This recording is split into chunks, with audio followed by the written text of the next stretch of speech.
Evangelho segundo escreveu Lucas, capítulo 23, versículo 32 em diante. Os irmãos acharam? Amém? Diz assim a palavra do Senhor: 2 outros homens, ambos criminosos, também foram levados com ele para serem executados. Quando chegaram ao lugar chamado Caveira, ali o crucificaram com os criminosos, um à sua direita, outro à sua esquerda. Jesus disse: Pai, perdoe-lhes, pois não sabem o que estão fazendo. Então eles dividiram as roupas dele, tirando a sorte. O povo ficou observando e as autoridades o ridicularizavam. Salvou os outros, diziam. Salve-se a si mesmo, se é o Cristo de Deus, o escolhido. Os soldados, aproximando-se, também zombavam dele, oferecendo vinagre. Diziam: Ei, se você é o rei dos judeus, salve-se a si mesmo. E havia uma inscrição acima dele que dizia: Este é o rei dos judeus. Um dos criminosos que ali estavam pendurados lançava-lhe insultos: Você não é o Cristo? Salve a si mesmo e a nós também. Mas o outro criminoso o repreendeu, dizendo: Você não teme a Deus? Nem estando sob a mesma sentença? Nós estamos sendo punidos com justiça, porque estamos recebendo o que os nossos atos merecem. Mas este homem não cometeu mal nenhum. Então ele disse: Jesus, lembra-te de mim quando entrares no teu reino. E Jesus lhe respondeu: Eu lhe garanto, hoje você estará comigo no paraíso. Amém? Que ele está sentado. E nós vamos meditar nessa passagem. Hoje, culto de Santa Ceia, muito propício estarmos trazendo à memória a lembrança do Calvário, da cruz de Cristo. Uma coisa que eu nunca esqueci, que aprendi na escola, na matéria de física, e olha que eu era ruim em física, muito ruim em física, química e matemática, nunca me dei bem nessas matérias, mas eu nunca esqueci a terceira lei de Newton, né? Que toda ação tem uma reação. O tempo passou e não sei por que isso ficou na minha mente. Talvez porque a vida é assim. Toda ação tem uma reação. Seja aonde for, o que for. Eu estou falando agora e vocês estão tendo uma reação a mim. Quando você entrou, alguém estendeu a mão, teve uma ação, consequentemente você reagiu. Eu cumprimentei alguém, dei um sorriso, ela reagiu com um sorriso. Nós reagimos a tudo na vida, a tudo. Se você pegar as notícias da semana, você vai ver isso. Você vai ver a reação extremamente preocupada, aterrorizada, chocada dos pais, daqueles adolescentes da Coreia, onde o navio onde eles estavam naufragou. Você vai ver a reação de uma torcida de futebol, né, da Portuguesa, indignada por causa do seu time, né, e até parar o jogo. Você vai ver o tempo todo reações na política, reação na economia, reação familiar, reação, toda ação tem uma reação. E daí quando nós olhamos para o momento que estava acontecendo isso aqui, essa semana, Semana Santa, todo mundo lembrando o sacrifício de Cristo na cruz, a minha pergunta é para mim mesmo e para cada um de nós: como nós temos reagido ao maior feito da história da humanidade? Como nós temos reagido ao maior e mais importante ato da história da humanidade? Nós precisamos olhar para esse texto e entender que nós estamos numa semana decisiva na história da humanidade. Na quinta-feira, Jesus vai com seus discípulos para celebrar a Páscoa. Os discípulos perguntam: Senhor, onde nós vamos celebrar a Páscoa? Ei, entra na cidade, vocês vão ver um homem carregando uma bacia. Chega lá na casa dele, pergunta, o mestre disse onde que é para nós prepararmos a ceia da Páscoa. Ele vai mostrar o lugar, os discípulos vão, preparam, e naquele momento, numa quinta-feira, Jesus está com os seus discípulos, celebrando a Páscoa. A maioria dos judeus celebravam na sexta. Jesus sabia da importância de celebrar a Páscoa, estava celebrando na quinta. Isso porque a maioria dos galileus consideravam que o dia começava no nascer do sol. Portanto, o sol nasceu na quinta-feira, o 14º dia do mês de Nissan, que era onde os judeus celebravam a Páscoa. Para os galileus, aquele era o dia da Páscoa. Os judeus mais de baixo de Jerusalém, eles consideravam o início do dia quando o sol estava se pondo. Consequentemente, quando o sol da quinta-feira estava se pondo, ali estava começando o 14º dia. Jesus, junto com a maioria dos discípulos eram galileus, estavam celebrando na quinta-feira, porque ele sabia que no dia da Páscoa, onde os judeus de Jerusalém estariam celebrando, ele seria o cordeiro. E lá estava Jesus na mesa, o cordeiro, o vinho, o pão sem fermento, lembrando tudo o que havia acontecido lá no Egito, a Páscoa, a saída do povo, onde eles passavam, o sangue do cordeiro no umbral da porta, porque o anjo da morte passaria. Aonde tivesse a marca do sangue, ali não haveria morte.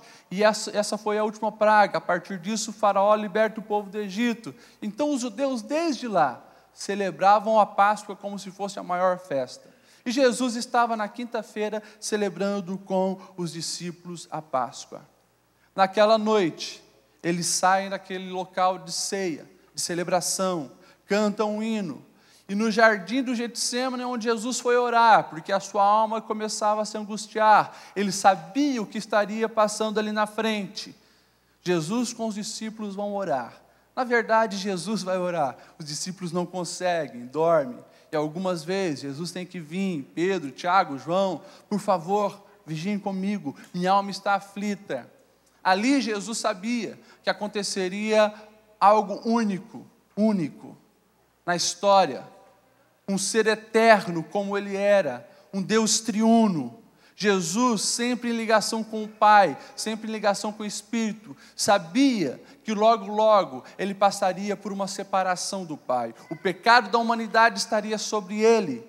E a agonia de Jesus era tanta, começa a suar gotas de sangue e faz um pedido ao Pai: Pai, se possível, passa de mim esse cálice, mas seja feita a tua vontade. E a gente sabe que a vontade do Senhor aconteceu. A angústia de Jesus é tanta que um anjo vem para consolá-lo, ajudá-lo, porque Jesus, não apenas como homem, mas sendo Deus, sabia a dor que iria sofrer ao ver o rosto do Pai virado para ele, quando o pecado da humanidade estivesse sobre ele. E ali mesmo no jardim, chegam então os soldados. Judas já havia vendido Cristo por 30 moedas de prata. E ali começam os açoites de Cristo. Naquela noite, Jesus é preso, açoitado e fica enclausurado. Isso então foi na quinta-feira. Sexta-feira de manhã, Jesus é levado para julgamento. E a gente consegue ver Pilatos e Herodes não vendo em Jesus mal algum, mas os judeus o caluniando. Os fariseus, os saduceus, os sacerdotes, que eram para ser os representantes de Deus, eles caluniaram Jesus. E Pilatos não vê outra alternativa a não ser crucificar. Por mais que lava suas mãos, Jesus é trocado pelo pior bandido das espécies, mas a cruz era o seu destino. Isso era aquilo que era necessário acontecer. E Jesus então vai para a cruz e é crucificado. Ao meio-dia, Jesus é pendurado no Calvário, no meio de 2 ladrões, um à sua direita, um à sua esquerda, bem no dia onde acontecia a maior festa dos judeus, a Páscoa. Enquanto os judeus iriam matar um cordeiro para celebrar a Páscoa, eles não perceberam a coincidência, o plano divino, no mesmo horário, no mesmo momento, Deus estaria ali, sacrificando o seu filho como cordeiro para anular o pecado da humanidade. E ali nós temos essa cena. Num dia de festa para os judeus, celebração, estava acontecendo algo que não era comum. Os judeus pediam para que as crucificações não acontecessem nessa data, na Páscoa. Mas aprove a Deus que isso acontecesse. E lá no Calvário, as multidões que vinham de todos os lugares para celebrar a Páscoa em Jerusalém, olhavam para lá e viam as 3 cruzes. Jesus crucificado no meio de 2 ladrões, de 2 criminosos. E naquela cena nós conseguimos enxergar algumas reações a Cristo. E é aqui que a gente precisa entrar e refletir a nossa vida, aonde nós nos encaixamos nisso tudo. O versículo 35 diz que o povo ficou observando. O povo ficou observando. Vieram celebrar a Páscoa, muitos conheciam Jesus, muitos sabiam que era Jesus. Era aquele homem que chamavam de mestre, aquele homem que multiplicou pão, aquele homem que andou sobre águas, aquele homem que acalmou a tempestade, aquele homem que curou cegos, curou paralíticos, aquele homem que fez Lázaro ressuscitar, aquele homem que todos viam algo especial nele. Ele estava lá no meio, sendo crucificado, mas a reação do povo foi apenas observar. Como se ali fosse mais um criminoso, como se ali não tivesse nada especial. Por mais que todos viam que as profecias do Antigo Testamento, e os judeus, eles levavam muito a sério isso, por mais que todas as profecias se cumpriam em Jesus, era como se nada tivesse acontecendo, apenas observavam.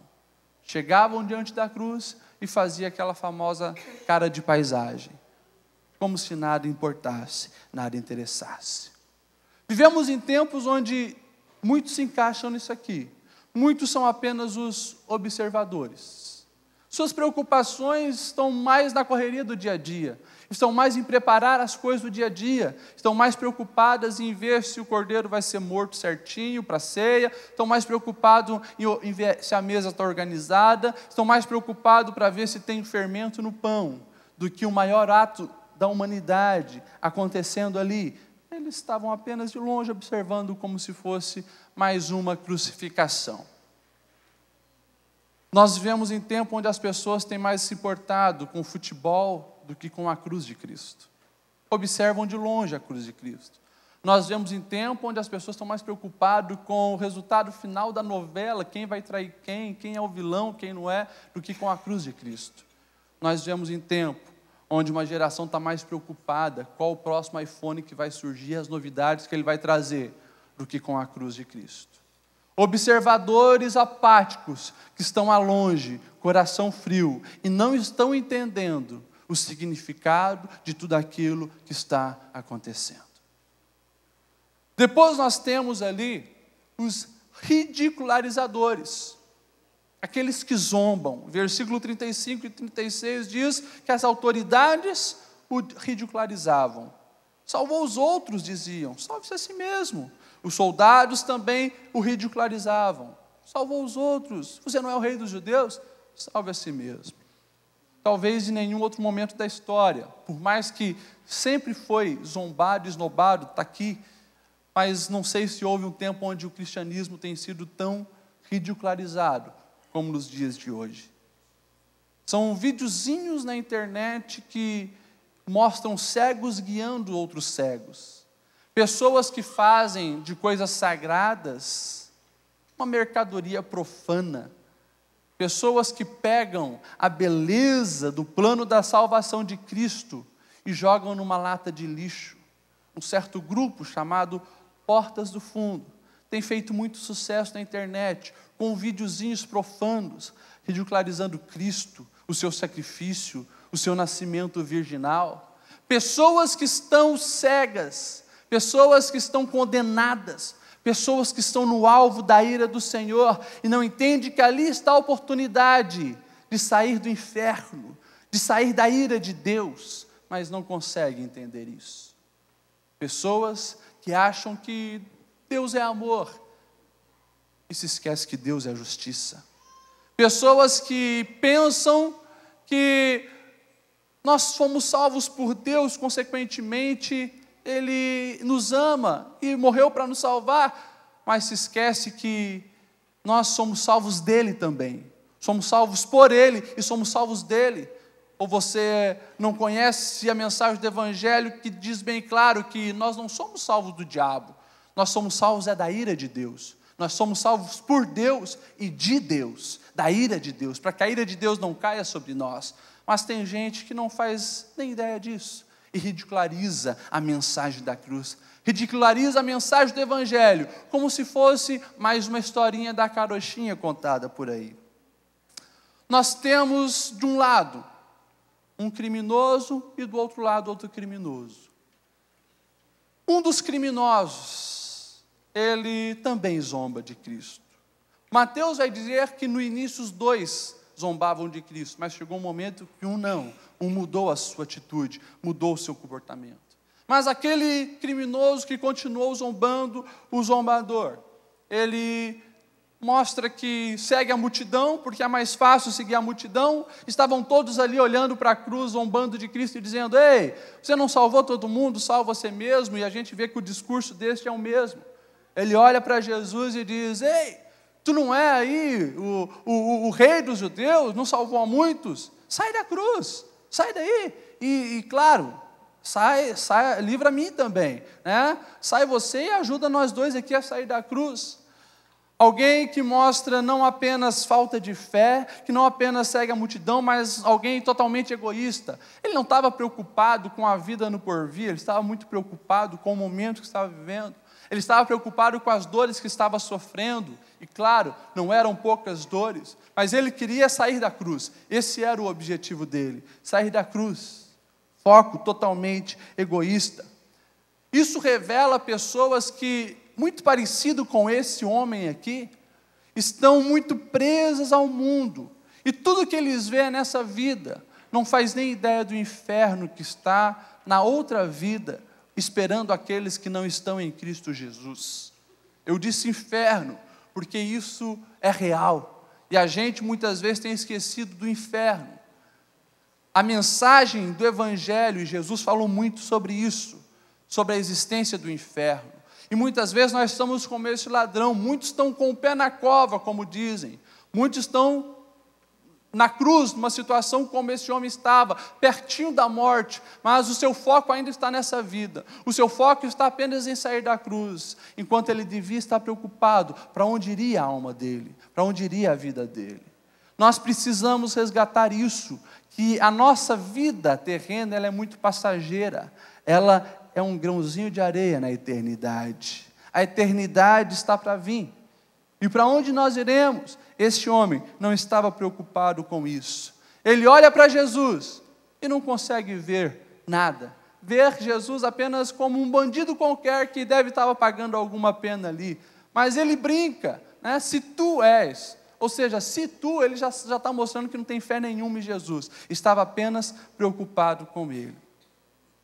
São várias reações que nós temos ali diante da cruz de Cristo, diante do maior ato da história da humanidade. Mas do outro lado, na outra cruz, tem um criminoso que tem muito a nos ensinar. Um criminoso que provavelmente também estava zombando de Cristo, mas ele vê aquele homem ali, crucificado, todo esfolado, muito mais machucado que ambos, porque Jesus havia sido açoitado drasticamente antes. Pilatos, querendo acautelar a ira dos judeus, acalmar os judeus, pediu para o Senhor, para Jesus ser açoitado, e os açoites tinham pontas com ossos e chumbos, onde abriam a carne daquele que estava sendo açoitado. Jesus, ele estava ali todo dilacerado. Quando ele vê Jesus naquela situação, de braços abertos, pendurados, com cravos nas mãos, cravos nos pés, coroa de espinho, olhando para todos aqueles soldados que fizeram aquilo, olhando para a multidão, os desprezando e zombando de Jesus, Jesus ainda diz: Pai, perdoa, porque eles não sabem o que fazem. Eu pressuponho que aí mudou o coração desse homem. Ali ele viu que diante dele não estava um homem normal. Mas aquele homem agora começa a ter um diálogo. E a primeira palavra dele é justamente para o outro ladrão. E ele começa a dizer: ei, não faça isso. Nós estamos aqui justamente porque nós merecemos, erramos, estamos aqui colhendo os nossos atos. Mas este homem não, ele não fez mal algum. Existem algumas coisas aqui que precisam pautar a minha reação diante da cruz todos os dias. A primeira delas é justamente fazer o que esse homem fez, reconhecer que ele é pecador, reconhecer que ele é falho. Ele foi bem claro: nós estamos sendo punidos porque merecemos isso. Irmãos, você nunca vai entender o tamanho da graça de Deus sobre a sua vida, enquanto você não se ver como um grande pecador que você é. Muitos podem dizer: mas pastor, peraí, eu não sou que nem aquele homem, ele provavelmente era um ladrão, como Mateus diz. Você nunca roubou? Você nunca mentiu? Você nunca cobiçou a mulher do próximo, o homem do próximo? Você nunca cobiçou a casa, o carro do teu próximo? Você nunca cobiçou o emprego do teu próximo? Nenhum pensamento na sua mente, sim, veio que você não desejou coisas indecentes com alguém? Alguém aqui nunca fez isso? Quando nós olhamos para a nossa vida, baseado no espelho da palavra de Deus, não tem como nós batermos no peito e dizer: eu não sou pecador. Todos nós somos terríveis pecadores e criminosos diante de Deus. E eu lembro vocês aquilo que eu já ensinei: o padrão nunca é comparação humana, o nosso padrão de santidade é Deus. E quando nós estamos diante de Deus, não tem como você achar que é alguma coisa. Você descobre que você não é nada, você é pó, cinza, pecador. Primeira coisa que aquele homem fez foi reconhecer que era pecador.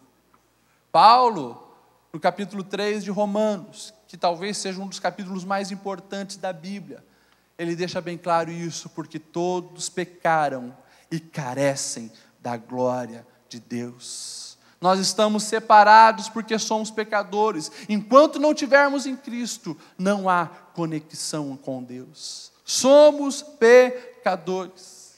Eu olho para a vida de Davi e talvez eu comece a entender, porque esse homem foi chamado do homem segundo o coração de Deus. Altamente pecador, adúltero, assassino, orgulhoso, muita coisa era Davi. Muita coisa. Mas sempre que ele conseguia ver o seu coração, ele se via pecador. E depois de cometer aqueles pecados, se você nunca leu Salmo 51, dá uma olhada no que Davi escreve. Ele é profundo nas suas palavras, ele usa a sua sabedoria poética para colocar a sua condição humana. E ele diz: tem misericórdia de mim, ó Deus, segundo a sua benignidade. Apaga as minhas transgressões, segundo as multidões das tuas misericórdias. Lava-me completamente da minha iniquidade, purifica do meu pecado, porque eu conheço as minhas transgressões e o meu pecado está diante de ti. Irmãos, nós precisamos todo dia reconhecer que somos pecadores. Nós precisamos reconhecer que nós somos falhos, somos errantes e precisamos de Deus. Cuidado com aqueles que batem no peito dizendo: porque eu sou santo, porque eu não erro, porque eu não sou pecador. Esses são os piores. Cuidado, todo pecador diante de Deus, ele precisa se reconhecer que não é nada, olhar e ver que é um pecador. Esse homem fez isso, e por isso começou a ver a graça ali na cruz, a graça de Deus. Aquele homem, ele não apenas vê o seu pecado, mas ele vê também a pureza de Jesus. Ele olha para o seu amigo e diz: mas este homem, ele não cometeu mal algum. Nós precisamos trazer à memória justamente isso, para compreender o plano da salvação. Ali, no dia de Páscoa dos judeus, estava sendo dilacerado, crucificado, oferecido um cordeiro imaculado pelos pecados de toda a humanidade. Não era algo apenas para acalmar a ira de Deus, como até aquele momento era feito pelos judeus, o sacrifício de cordeiros, não. Esse era o cordeiro perfeito, esse era o cordeiro que viveu sem pecado nenhum, esse era o cordeiro de Deus, que o sangue vertido dele, ele cobre, faz esquecer o meu e o seu pecado. 2000 anos depois nós estamos aqui, cometemos pecado, pensamos e falamos coisas erradas, agimos de maneira que não era para agir. O sangue lá, vertido na cruz, no Calvário, daquele inocente, apaga os nossos pecados de hoje. Daqui 2000 anos a mesma coisa, se o Senhor não vier daqui 100.000 anos, o sangue de Cristo continua sendo válido, porque Ele era o Cordeiro perfeito de Deus. Nós precisamos olhar para Jesus e ver isso, ver que ali estava o ser perfeito, que poderia apagar os nossos pecados e que poderia aplacar a ira de Deus. Ele não vê apenas os seus pecados, ele não vê apenas a pureza de Cristo, mas ele também vê Jesus como um rei, e não um rei desse reino terreno, um rei da eternidade. Eu gosto disso. Ele olha para Jesus e diz: Jesus, lembra-te de mim quando entrares no teu reino. Você já parou para pensar a vida desse homem? Um homem que viveu fazendo crime. Mateus diz que ele era ladrão. Um homem que ouvia provavelmente falar de Jesus, um homem que naquela manhã deve que ficou numa expectativa, quando falaram que ali tinha um criminoso que poderia sair. Você imagina o que já passou na cabeça desse homem naquele dia, né? Ele nunca imaginou que o pior de todos os bandidos, o Barrabás, iria ser liberto. Pilatos joga o nome de Barrabás, esperando que Jesus fosse livre. Mas Pilatos, diante da cruz também, diante de Jesus, também não toma nenhuma decisão verdadeira de alguém que queria alguma coisa séria. Mas aquele ladrão, quantas coisas será que estava na sua cabeça? Agora, quando ele olha para Jesus, diante de Jesus naquela cruz, ele sofrendo dores, provavelmente não estava mais raciocinando direito, mas ele consegue ver ali o que aqueles discípulos que andaram tantos anos com Jesus não viam. Os discípulos passaram 3 anos, andando com Jesus, ouvindo os ensinamentos de Jesus, Jesus falando que iria ser crucificado, vendo Jesus ressuscitar mortos, curar leproso, fazer milagres, ensinando, e ainda na última ceia a briga deles era para ver quem era o maior. E quando Jesus é preso lá no Getsemane, eles fogem de medo, porque não entendiam o que estava acontecendo. Agora, um homem que não era discípulo de Jesus, ele olha para aquela figura toda dilacerada, ensanguentada, onde ninguém dava nada. Talvez tinha pessoas ali que tinham pena de quem estava na cruz. Ele consegue ver ali um rei. Ele consegue olhar para aquele homem e ver que era alguém que possuía um reino que ele gostaria de estar. E ele olha para Jesus e diz: lembra-te de mim quando entrares no teu reino. E não era um rei qualquer, mas era um rei misericordioso, porque ele pede para lembrar dele. Aqui, esse homem mostra a fé dele em Jesus, a fé dele no Filho de Deus. Ele sabia que não era um homem qualquer que estava ali, mas um homem especial, que estava cumprindo uma missão especial, e ele queria ser participante disso. Essa é uma reação importante que nós precisamos ter, fazer de Jesus o nosso rei, entender que Ele tem um reino e querer fazer parte desse reino, querer fazer parte do reino de Deus. Isso precisa arder em nosso coração e precisa sair dos nossos lábios como confissão que Jesus é o nosso rei.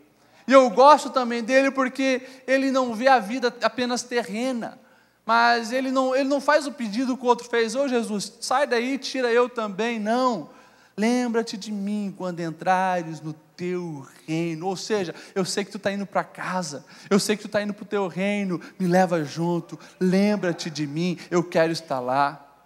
Irmãos, talvez o que mais nos afasta de ver o Senhor como o Rei é justamente isso aqui, vida terrena. A gente esquece que nós não somos daqui. A gente esquece que o nosso lar eterno é o céu. É aquilo que o Senhor prometeu para cada um de nós, mas nós corremos todos os dias esse risco de perder o foco da cruz, de não reagirmos dessa maneira, rendendo o nosso coração ao Rei, porque estamos tão apegados nas coisas terrenas. Estamos muito pedindo para que Jesus nos tire da cruz e deixe eu viver mais um pouquinho essa vida. Nós precisamos ter cuidado com isso.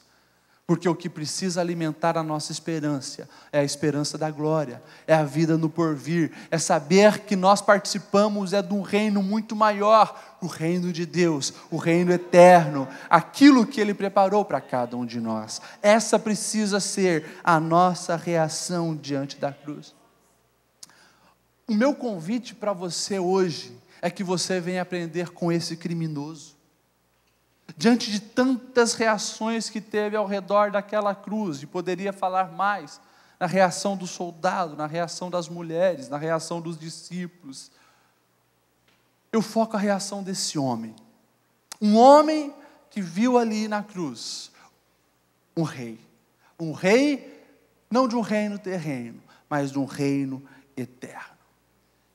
Irmãos, muitas vezes na nossa vida, a gente precisa trazer essa cena à memória. Porque nós estamos, às vezes, trocando a mensagem da cruz por coisas muito banais. Estamos reagindo à cruz de Cristo, não com o amor que deveria ser, como nós cantamos aqui, mas com desprezo, muitas vezes ridicularizamos, mas a maioria das vezes nós somos neutros, como o povo estava. A cara de paisagem. Não tem como estar diante do maior feito da história da humanidade. Não tem nada que se compara a isso. Nada que se compara a isso. Eu gosto até de ter um livro secular, faz muito tempo que eu li, né, Operação Cavalo de Troia, onde inventaram uma máquina do tempo e eles vê qual é o momento mais importante da história que deveriam voltar. E eles escolhem justamente a vida de Jesus. Não foi o homem pisando na lua, não foi a queda do muro de Berlim, não foi a Primeira Guerra Mundial, Segunda Guerra Mundial, não foi nada. Nós precisamos entender isso. Nada na história da humanidade é mais importante do que aquele dia que Jesus foi crucificado e o domingo que ele ressurgiu. Não existe momento mais importante na história. E daí eu lembro da introdução que eu fiz. Toda ação tem uma reação. Como tem sido a nossa reação diante da cruz de Cristo? Não tem como eu ficar neutro. Não tem como eu agir de uma maneira muito sutil, muito leve, disfarçada. Quando eu entendo o plano da salvação, quando eu entendo que aquela cruz era para mim, quando eu entendo que eu estava caminhando para o inferno e não tinha ponte que me livrasse para outro caminho, quando eu entendo isso, eu preciso reagir à cruz de Cristo com extrema intensidade. Eu preciso reagir à cruz de Cristo com uma rendição total, a ponto de dizer: Senhor, eu entendi, a vida só faz sentido com isso, caminhando na tua direção, passando a ponte, indo para o território de Deus. Não tem como eu reagir de uma maneira simples, neutra, fajuta, não tem como. Por isso o chamado do Senhor é para que nós venhamos todo dia nos negar os nossos desejos de sair da cruz, negar o nosso desejo terreno e viver a vida intensamente para Ele, fazer dEle o Rei da nossa vida, aquele que assuma o trono do nosso coração e consequentemente faz que todas as minhas atitudes, todas as minhas palavras, todos os meus pensamentos estejam voltados para cumprir a vontade e o desejo dEle na minha vida. Essa é a reação que o Senhor deseja que eu e você venhamos ter diante da cruz dEle. Vamos se colocar em pé.